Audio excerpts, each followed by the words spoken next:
안녕, 피타고라스 선생이야. 오늘도 돈의 흐름을 읽는 공식 하나 알려줄게. 선거철만 되면 주가가 100%씩 뛰었다가 반토막 나는 종목들이 있어. 근거도 없고 실적도 없는데 사람들이 몰려들어. 그 이유가 뭔지 혹시 생각해 본 적 있어? 오늘 그 비밀을 처음부터 끝까지 다 풀어줄게. 2025년 한 해 동안 시장 경보가 3026건이나 터졌어. 그 중심에 정치 테마주가 있었어. 이게 단순한 숫자가 아니야. 누군가는 이 흐름 속에서 전 재산을 잃었다는 소리야. 투자 위험 지정이 전년 대비 230%나 폭증했어. 이게 얼마나 이례적인 수치냐면 역대 경보 통계 중에서도 손에 꼽히는 수준이야. 그런데 조회 공시 답변의 71%가 중요한 공시 없음이었어. 이유 없이 오른 거지 아무 근거가 없는 거야. 이게 왜 중요한지는 잠깐 뒤에 자세히 설명할 테니까 지금은 이것만 기억해. 오른 이유가 없다는 건 내릴 이유도 없는 게 아니라 언제든 내릴 수 있다는 뜻이야. 이런 흐름 우리 교실에서는 실시간으로 잡아내고 있거든. 경보가 뜨기 전에 먼저 움직이는 거야.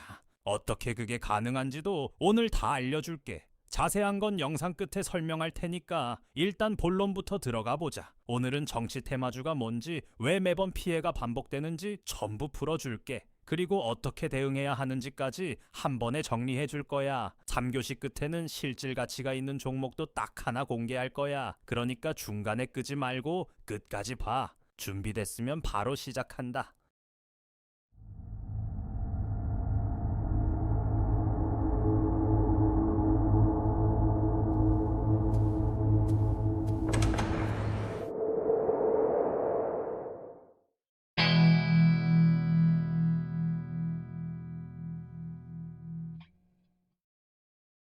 자, 1교시 시작할게. 정치 테마주가 대체 뭔지, 왜 이렇게 위험한 건지 지금부터 알려줄 테니까 잘 따라와. 오늘 이 내용은 처음 투자를 시작하는 사람들한테도 꼭 필요한 이야기야. 베테랑들도 선거철만 되면 흔들리거든. 나도 그런 경우를 수도 없이 봐왔어. 정치 테마주라는 건 특정 정치인이나 정당과 연결된 주식이야. 의원이 지분을 갖고 있거나 그 사람 지역구에 있는 기업이 대표적이지. 예를 들어볼게. 어떤 대선 후보가 재생에너지를 공약으로 내세웠어. 그러면 태양광 관련 기업들이 묻지도 따지지도 않고 다 같이 오르는 거야. 문제는 그 공약이 실현될지 아무도 몰라. 당선 여부도 불확실하고 당선돼도 공약이 바뀔 수 있어. 그런데도 주가는 이미 미래를 반영한 것처럼 급등해버리는 거지. 이게 정치 테마주의 본질이야. 실체 없는 기대감이 주가를 움직이는 거야. 문제는 이 종목들이 선거철만 되면 거래량이 5배에서 10배까지 폭증한다는 거야. 주가가 20%에서 100%까지 치솟는 건 순식간이야. 그런데 선거가 끝나는 순간 그 에너지가 다 빠져버려. 반토막이 나는 패턴이 매 선거마다 반복돼. 무서운 건 이게 처음 있는 일이 아니라는 거야. 대선, 지방선거, 국회의원 선거마다 똑같은 패턴이 반복됐어. 사람들이 이걸 알면서도 또 당하는 이유가 뭔지 알아? 나도 오를 것 같다는 그 감각, 그게 이성을 마비시키거든. 한국거래소가 발표한 걸 보면 2025년 시장 경보가 총 3026건이야. 전년도인 2024년이 2724건이었으니까 11% 늘어난 거야. 근데 단순히 숫자가 늘어난 게 문제가 아니야. 투자 경고는 64%, 투자 위험은 무려 230% 증가한 거야. 투자 위험이 230% 늘었다는 게 어떤 의미냐면 거래가 정지될 수 있는 수준의 종목이 그만큼 많아졌다는 뜻이야. 시장 전체가 그만큼 과열됐다는 신호인 거지. 이게 다 선거 이슈와 맞물린 거야. 2025년은 탄핵 정국의 대선까지 겹쳤으니까 역대급 경보 건수가 나온 거야. 2025년 상반기에만 정치인 관련 시장 경보가 369건이었어. 전체 경보의 23%를 차지한 거야. 4건 중 1건이 정치 테마주 때문이었다는 소리야. 탄핵 정국이 시작되면서 관련 종목들이 동시에 폭등했거든. 이건 수치로 보면 명확해. 정치 이슈 하나가 시장 전체를 흔든 거야. 단순히 특정 종목의 문제가 아니야. 시장 자체가 출렁인 거지. 그리고 이 369건 중에 진짜 실적이 좋아져서 오른 종목이 얼마나 될까? 거의 없어. 대부분이 소문과 기대감만으로 움직인 거야. 더 충격적인 건 이거야. 급등해서 거래소가 왜 올랐냐고 물어봤더니 71%가 별다른 이유가 없다고 답한 거야. 공시도 없고 실적 변화도 없는데 주가만 올라간 거지. 회사 입장에서도 왜 올랐는지 모른다는 거야. 이게 무서운 이유가 뭔지 알아? 오를 이유가 없다는 건 내릴 이유도 언제든지 만들어질 수 있다는 거야. 그냥 소문 하나, 뉴스 한 줄에 천장에서 바닥으로 꽂혀버리는 거지. 71%라는 숫자. 절대 가볍게 봐선 안 돼. 이게 바로 뇌동매매야. 남들이 사니까 나도 사는 거지. 내가 왜 사는지도 모르면서 군중을 따라가는 거야. 투자 카페에서 어떤 종목 추천글 하나가 올라와 댓글이 수십 개 달리고 사람들이 막 사기 시작해. 그러면 나도 늦으면 안 된다는 생각이 드는 거야. 이 심리가 바로 뇌동매매의 시작이야. 근거 없이 테마에 편승해서 매수하면 결국 폭락할 때 혼자 남게 돼. 먼저 들어간 사람들은 이미 팔고 나간 뒤야. 개인 순손실 추정이 1조 원대야. 남의 이야기가 아니야. 이 1조 원이 바로 늦게 들어간 개인 투자자들의 돈이야. 그런데 말이야. 정치 테마주 중에서도 실질 가치가 있는 종목이 존재해. 단순히 이름만 올라탄 종목이 아니라 진짜 사업 기반이 있는 곳이 있어. 어떤 건지는 3교시에서 공개할 테니까 끝까지 잘 따라와. 지금 끄면 손해야. 이게 핵심이거든. 자, 2교시 들어간다. 정치 테마주가 왜 이런 패턴을 반복하는지 데이터로 뜯어볼 거야. 1교시에서 뭔지는 알았잖아. 이번에는 어떻게 움직이는지를 파헤칠 거야. 이걸 이해하면 다음에 비슷한 상황이 와도 흔들리지 않아. 정치 테마주에는 명확한 생명주기가 있어. 시계처럼 돌아가는 패턴이야. 선거 3개월 전부터 거래량이 폭증하기 시작해. 관련 뉴스가 나오기 시작하고 SNS에서 종목 이야기가 돌기 시작하는 거야. 그러면 사람들이 하나씩 들어오고 가격이 오르고 더 많은 사람이 몰려. 이게 눈덩이처럼 커지는 거야. 그러다 선거가 끝나는 순간 이유가 사라져버려. 당선됐어도 공약이 실행되려면 몇 년이 걸리거든. 급격히 소멸하는 패턴이야. 올라가는데 3개월, 내려가는데 3일이야. 이 비대칭성이 개인 투자자들한테 치명적인 거야. 메커니즘은 이래. 먼저 SNS나 투자 카페에서 소문이 퍼져 누가 당선되면 이 종목이 뜬다더라 이런 식이지. 처음에는 작은 불씨야. 그런데 사람들이 관심을 갖기 시작하면서 불이 커지는 거야. 소문이 퍼지는 속도가 주가 상승보다 빨라. 그 소문을 들은 사람들이 매수를 시작해. 매수가 많아지면 가격이 오르고 가격이 오르면 더 많은 사람이 소문을 믿게 돼. 이게 자기 강화 구조야. 믿기 때문에 오르고 오르기 때문에 더 믿게 되는 거지. 그 끝에 누가 있느냐고. 마지막에 들어온 개인 투자자야. 그러면 소문을 들은 사람들이 하나둘 매수하기 시작해. 가격이 오르면 더 많은 사람이 몰려들어. 놓치면 안 된다는 공포가 탐욕으로 바뀌는 거지. 이걸 포모라고 해. 영어로는 두려움, 기회를 놓칠까봐 두려운 거야. 이 심리가 극에 달하면 어떤 일이 벌어지냐. 개인 매수 비율이 폭증하는 동안 기관은 조용히 팔고 나가기 시작해. 기관은 냉정해. 감정이 없어. 목표 수익이 나오면 바로 매도해. 그러면 남는 사람은 누구야? 감정을 못 이긴 개인 투자자들이야. 선거가 끝나는 순간 테마가 사라져. 주가는 30%에서 50%까지 폭락하고 늦게 들어간 개인 투자자들만 물량을 떠안게 돼. 거래량도 급감해. 오를 때처럼 사줄 사람이 없어. 팔고 싶어도 팔 수가 없어. 이게 진짜 공포야. 개인 물량의 90%가 미회수라는 추정치가 있어.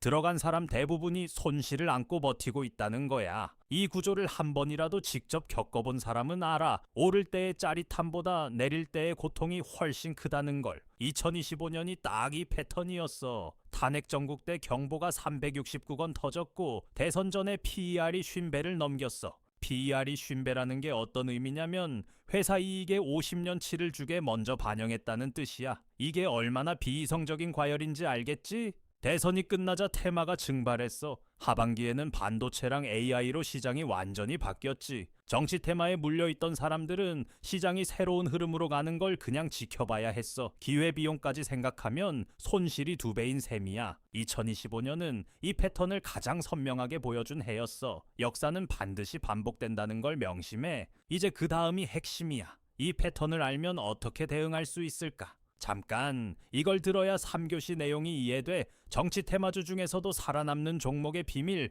곧 공개할게. 그런데 말이야, 정치 테마주 중에서 실제로 사업 가치가 있는 종목이 딱 하나 있어. 이건 단순 테마가 아니라 진짜 펀더멘털이 있는 건데 조금만 기다려. 3교시에서 다 풀어줄게. 그 전에 중요한 개념 2가지를 먼저 짚어야 해. 여기서 중요한 개념 2개를 짚고 넘어갈게. 뇌동매매는 남들이 사니까 따라 사는 거야. 내 판단이 아니야. 남의 행동을 보고 따라가는 거지. 그 남이 틀렸으면 나도 같이 손해보는 구조야. 테마 편승은 소문만 믿고 근거 없이 뛰어드는 거야. 정치인 이름이 붙었다는 이유만으로 매수하는 게 테마 편승이야. 2025년에 이것 때문에 추정 피해가 1조 원대야. 이 두 가지 실수를 피하는 것만으로도 절반은 이기는 거야. 실제로 손실을 본 사람들한테 물어봐. 대부분이 왜 샀냐고 물으면 주변에서 좋다고 해서라고 대답해. 그게 뇌동매매야. 내 기준이 없는 거야. 오늘 이 영상을 보고 나면 적어도 기준은 생기는 거야. 거래소의 시장 경보 체계를 알아야 해. 투자주의가 2,598건으로 가장 많고 경고가 395건, 위험이 33건이야.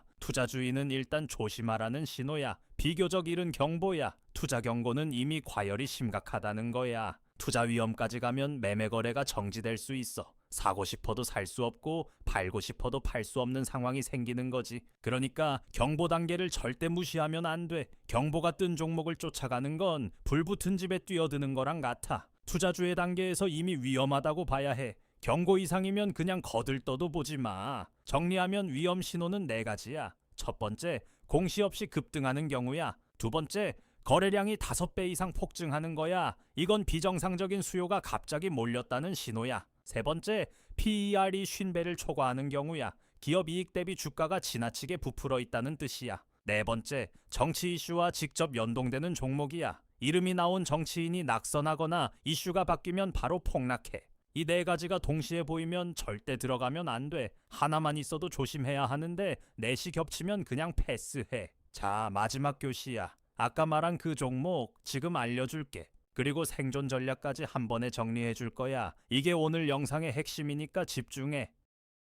바로 삼표 시멘트야. 이 종목은 정치 테마주로 분류되지만 단순 테마가 아니야. 시멘트 사업이라는 핵심 사업 가치가 있고 인프라 수요와 직결된 종목이거든. 건설 경기가 살아나면 같이 오르는 구조야. 정치 이슈가 사라져도 사업 자체가 존재해. 그게 다른 정치 테마주랑 근본적으로 다른 점이야. 시총 추정이 1조 원대야. 작은 회사가 아니야. 실제로 매출을 내고 공장이 돌아가고 사업이 존재하는 기업이야. 이걸 테마로만 보고 들어갔다가 다 팔아버리면 기회를 놓치는 거야. 핵심은 테마가 아니라 사업 가치를 보고 판단해야 한다는 거야. 순수 정치 테마주는 이슈가 사라지면 끝이야. 사업 가치가 없으니까 테마가 빠지면 같이 빠지는 거지. 반면 삼표 시멘트 같은 종목은 테마가 빠져도 인프라 수요 덕분에 바닥이 받쳐지는 거야. 같은 정치 테마주처럼 보여도 결과가 완전히 달라. 폭락 확률 80%짜리 종목이 있고 회복 가능성이 높은 종목이 있어.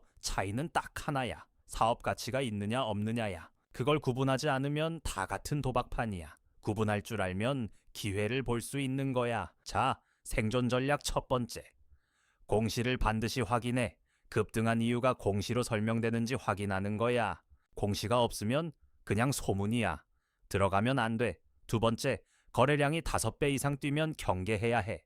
평소 거래량의 5배가 넘는다는 건 비이성적인 쏠림이 시작됐다는 신호야. 이때 들어가면 가장 나중에 들어가는 사람이 될 확률이 높아. 세 번째, PER이 50배를 넘기면 과열 신호야. 이미 너무 비싸게 팔리고 있다는 뜻이거든. 이 세 가지는 기본 중에 기본이야. 외워도 이것만 체크해도 최악의 실수는 피할 수 있어. 그리고 가장 중요한 건 진입 시점이야. 선거 1개월 전에 들어가면 최대 리스크 구간이야. 그때는 이미 고점에 가까운 경우가 많아. 앞에서 먼저 들어간 사람들이 팔 준비를 하고 있거든. 차라리 실적이 검증된 종목을 골라서 장기적으로 접근하는 게 훨씬 안전해. 테마가 붙더라도 기본기가 탄탄한 종목은 회복이 달라. 투자는 기다리는 사람이 이기는 싸움이야. 급하게 들어갈수록 손해를 보고 급하게 나오게 되는 거야. 2026년에도 주의해야 해. 지방선거 일정이 아직 미확정인 상태야. 정치 이슈가 없으면 테마가 20에서 30% 빠질 수 있어. 반면 선거가 확정되면 다시 불붙을 수 있어. 이 두 가지 시나리오를 머릿속에 넣어두고 있어야 해. 대비가 없으면 어느 쪽으로 움직여도 당황할 수밖에 없거든. 2025년을 겪었다면 2026년은 달라야 해. 같은 실수를 반복하면 돈이 아니라 교훈만 쌓이는 거야. 정리하면 이래. 공시 확인, 거래량 감시, PER 점검, 진입 시점 관리, 그리고 가치주 구분. 이 5가지야. 이 5가지만 지키면 정치 테마주에 휘둘리지 않을 수 있어. 아는 것과 지키는 것은 달라. 실제로 써먹어야 해. 다음에 정치 테마주 뉴스가 나오면 이 체크리스트 꺼내봐. 그리고 하나하나 확인해. 그게 다야. 모르면 손해야. 알면 기회야. 오늘 배운 내용이 그 차이를 만들어줄 거야. 자, 그러면 이런 흐름 속에서 우리 교실 학생들은 어떻게 접근했을까? 핵심은 실시간 경보 공유였어. 시장 경보가 뜨기 전에 미리 위험 신호를 잡아냈거든. 데이터를 먼저 보고, 먼저 판단하고, 먼저 움직인 거야. 이게 결과적으로 손실을 최소화한 방법이야. 빠르게 아는 사람이 빠르게 대응할 수 있어. 정치 테마주가 급등할 때 무작정 따라가는 게 아니라 데이터를 보고 판단한 거야. 경보가 감지되면 30분 안에 공유하고 바로 리스크를 조정했지. 시장은 하루 사이에도 완전히 뒤집혀. 영상을 보는 지금 이 순간에도 시장은 움직이고 있어. 실시간으로 정보를 받고 바로 대응한 학생들이 손실을 최소화할 수 있었던 거야. 혼자 보는 것과 같이 보는 건 결과가 달라. 정보를 먼저 알면 선택지가 생겨. 모르면 선택지 자체가 없어. 우리 교실이 그 차이를 만들어주고 있어. 다들 이번 정치 테마주 흐름 어떻게 보고 있어? 댓글로 알려줘. 어떤 종목 때문에 고생했는지, 어떤 게 궁금한지 다 적어줘. 실시간으로 분석받고 싶으면 우리 교실에 들어와. 선착순이고 무료니까 부담 없어. 다음 경보가 언제 터질지 몰라. 미리 들어와 있어야 바로 대응할 수 있어. 들어오는 방법은 내 후배가 알려줄 거야. 잘 보고 들어와. 안녕하세요. 선생님 제자 김한나예요. 지금부터 교실 입장하는 방법을 차근차근 알려드릴게요. 자, 고정 댓글을 보시면 이 링크를 눌러주세요. 그 다음 입장하기 버튼을 눌러주세요. 그럼 교실 입장 전에 간단하게 선생님이 질문을 하실 거예요. 이렇게 밑에 입력창이 있으니 차근차근 대답해 주시면 돼요. 이제 마지막 질문까지 끝났다면 여기 체크 버튼 눌러주시고 제출을 누르시게 되면 신청이 완료됐네요. 간단하고 쉽죠? 교실이 정원이 정해져 있어서 신청하신 순서대로 입장을 도와드리는 연락을 순차적으로 드리고 있으니 연락 놓치지 마세요. 감사합니다.